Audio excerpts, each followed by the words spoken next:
നമസ്കാരം. ഞാൻ ബിന്ദു മലപ്പുറം. പ്രശസ്ത സാഹിത്യകാരൻ ശ്രീ കാരൂർ സോമൻ ദീപികയിൽ എഴുതിയ കഥ 1 കോടി രൂപയാണ് ഞാൻ വായിക്കുന്നത്. രാത്രി നന്നേ കനത്തു. ലണ്ടൻ നഗരം മഞ്ഞിൽ കുളിരുപടർത്തി ഒഴുകിക്കൊണ്ടേയിരുന്നു. ബാറുകളിൽ തിരക്ക് വർദ്ധിച്ചു വരുന്നു. സ്വദേശത്തും വിദേശത്തും അറിയപ്പെടുന്ന ഒരു സാഹിത്യകാരനാണ് ഫിജോ വർക്കി മണ്ടൻ. ഒരിക്കൽ ഒരു സാംസ്കാരിക പരിപാടിയിൽ പങ്കെടുത്തു വരുന്ന വഴിക്ക് ഒരാൾ ചോദിച്ചു, ബുദ്ധിജീവിയായ താങ്കൾ എന്തിനാണ് മണ്ടൻ എന്ന തൂലികാനാമം സ്വീകരിച്ചത്?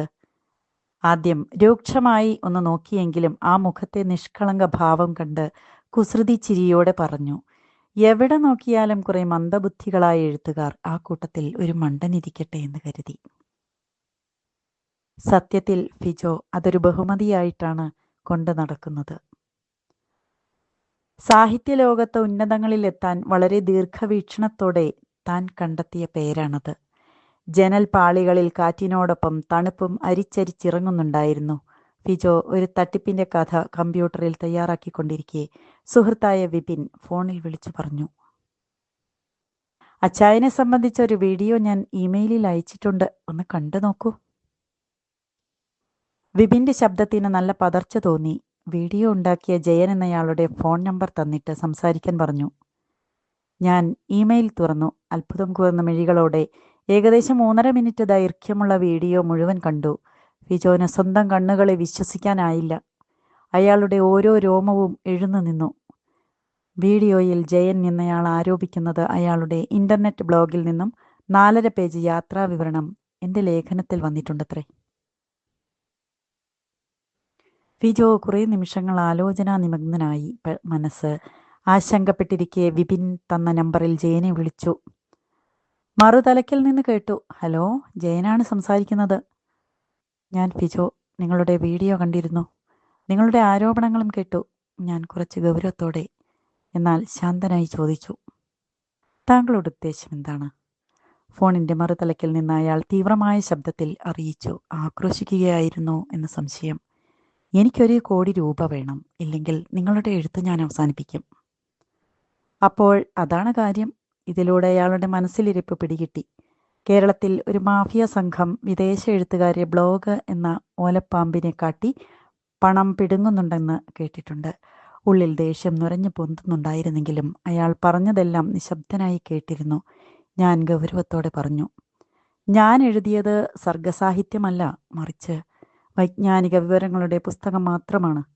ഈ ശ്രേണിയിലുള്ള പുസ്തകങ്ങൾ എഴുതാൻ ഈ കമ്പ്യൂട്ടർ യുഗത്തിൽ എല്ലാവരും ഇന്റർനെറ്റിനെ അവലംബിക്കാറ് പതിവാണ്. അത് ഒരു കുറ്റകരമായ പ്രവൃത്തിയായി നിയമം അനുശാസിക്കുന്നില്ല. പിന്നെന്താ? തണുത്തതൊന്നും കഴിക്കരുതെന്ന ഡോക്ടറുടെ നിർദ്ദേശത്തെ പാടെ അവഗണിച്ചുകൊണ്ട് ഞാൻ ഫ്രിഡ്ജ് തുറന്ന് കുറച്ച് തണുത്ത വെള്ളം എടുത്ത് മടമടാന്ന് കുടിച്ചു. കുറച്ചുകൂടി ശാന്തത കൈവരുത്തി. ആദ്യം വീഡിയോ അത്ഭുതപ്പെടുത്തി. ഇപ്പോൾ 4.5 പേജ് വരുന്ന ഒരു വിവരണക്കുറിപ്പിന് അഥവാ വിവരണ ലേഖനത്തിന് 1 കോടി ചോദിച്ചപ്പോഴാണ് കണ്ണിൽ ഇരുട്ട് കയറും പോലെ. പ്രഷറിനുള്ള ഗുളിക സമയാസമയങ്ങളിൽ കഴിക്കുന്നത് നന്നായി എന്ന് ഫിജോന് തോന്നി. ഗുണ്ടകൾ കത്തി, തോക്ക് മുതലായ മാരകായുധങ്ങൾ കാട്ടി ഭയപ്പെടുത്തുമ്പോൾ കടലാസ് പുലികൾ വീഡിയോകൾ ഇറക്കി കൊള്ളയടിക്കാൻ ശ്രമിക്കുന്നു. അന്യരുടെ പണം തട്ടിയെടുക്കാൻ എന്തെല്ലാം കുതന്ത്രങ്ങളാണ് ഈ കലിയുഗത്തിൽ മനുഷ്യർ മെനയുന്നത്. ദൈവമേ! ഫിജോ തെല്ല് പരിഹാസത്തോടെ മനസ്സിലോർത്തു. മലയാള ഭാഷയിലെ ആധുനിക കണ്ടുപിടുത്തമെന്ന് തോന്നി.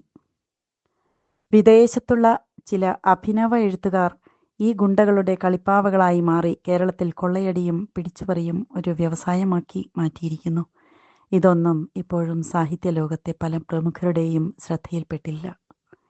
1 കോടി വാങ്ങി ആനന്ദോത്സവം നടത്താനിരുന്ന ജയൻ നിരാശനായതോടെ സമൂഹമാധ്യമങ്ങളിൽ കൂട്ടം ചേർന്ന് ഫിജോനെ കൊട്ടാനും പാടാനും തുടങ്ങി. പല കിംവദന്തികൾ പരന്നു.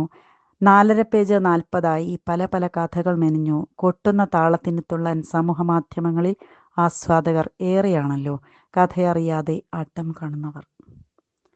ഫിജോനെ വ്യക്തിഹത്യ നടത്തുന്നത് ചില പ്രമുഖ എഴുത്തുകാരുടെ ശ്രദ്ധയിൽപ്പെട്ടപ്പോൾ അവർ ഫോണിൽ വിളിച്ചു സാന്ത്വനമേകി.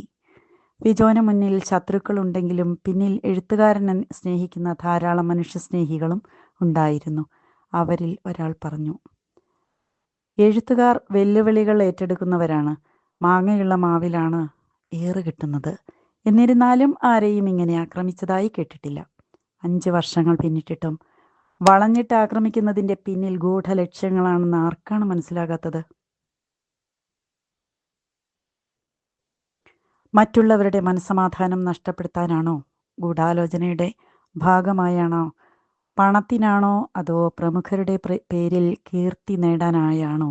എന്താണെന്നറിയില്ല. ജയൻ പ്രതീക്ഷിക്കാത്ത വിധം എഴുത്തവസാനിപ്പിക്കും എന്ന വെല്ലുവിളി ഏറ്റെടുത്ത ഫിജോന്റെ സാഹിത്യ സൃഷ്ടികൾ അനവരതം വായനാലോകത്തിന്, പ്രത്യേകിച്ച് നല്ലവരായ മലയാളി സമൂഹത്തിന് ഒരു തടസ്സവുമില്ലാതെ ലഭ്യമായിക്കൊണ്ടിരിക്കുന്നു.